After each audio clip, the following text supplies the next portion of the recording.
IMF سے قرضہ ملنے کے باوجود ڈالر کی قیمت کیوں بڑھ رہی ہے اور یہ کہاں جا کر رکے گی، تفصیلات جانتے ہیں اس رپورٹ میں۔ پاکستان میں IMF کی قسط کی منظوری کے روز امریکی ڈالر کی قیمت 221.92 روپے تھی۔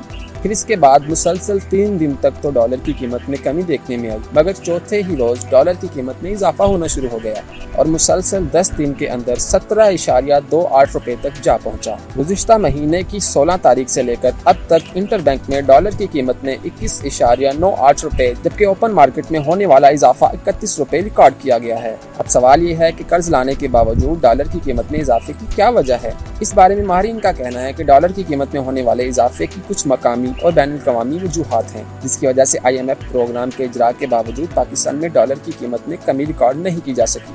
پہلی وجہ ملک میں موجود سیاسی عدم استحکام، جبکہ دوسری وجہ سیلاب کی وجہ سے ملکی معیشت کو پہنچنے والا نقصان ہے۔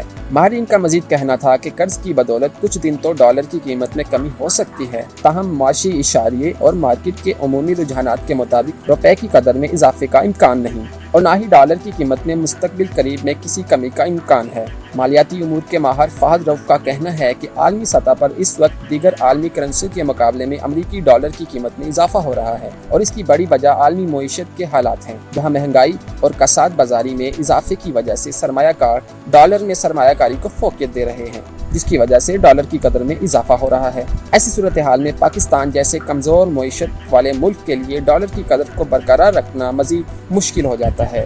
ڈالر کی قیمت میں اضافے کی مقامی وجوہات ملک میں ڈالر کی کمی ہے، جبکہ درآمدات اور بیرونی قرضوں کی ادائیگی کے لیے پاکستان کو ڈالروں کی ضرورت ہے۔ IMF پروگرام کے تحت 1 ارب ڈالر سے زائد ملنے والے ڈالروں کے باوجود ملک میں ڈالروں کی کمی ہے۔ پاکستان بین الاقوامی تجارت کے لیے اپنے دوست ممالک سے قرضے لینے کے علاوہ عالمی بانڈ مارکیٹ سے بھی ڈالر قرضے پر لیتا ہے۔ پاکستان کے سابقہ وزیر خزانہ ڈاکٹر حفیظ پاشا کا کہنا تھا کہ اس حوالے سے IMF کے پیسے آنے کے بعد دوسرے عالمی مالیاتی اداروں سے پیسے نہیں آئے۔ پاکستان کا تجارتی جاری کھاتوں کا خسارہ اور امپورٹ پیمنٹ کا دباؤ سب مل کر روپے کو دباؤ میں لا رہے ہیں۔ سیلاب کی وجہ سے پاکستانی معیشت کو بے حد نقصان پہنچا ہے۔ کپاس کی فصل تباہ ہو گئی ہے، جبکہ رواں برس چاول اور گندم کی پیداوار بھی متاثر ہوگی، جس کی وجہ سے ملک کا درآمدی بل بڑھنے کا امکان ہے۔ ناظرین، موجودہ صورتحال کے پیش نظر ماہرین کا موقف ہے کہ آئندہ دنوں میں ڈالر کی قیمت میں مزید اضافہ ہوگا، اور یہ اضافہ کہاں جا کر رکے گا، کچھ نہیں کہا جا سکتا۔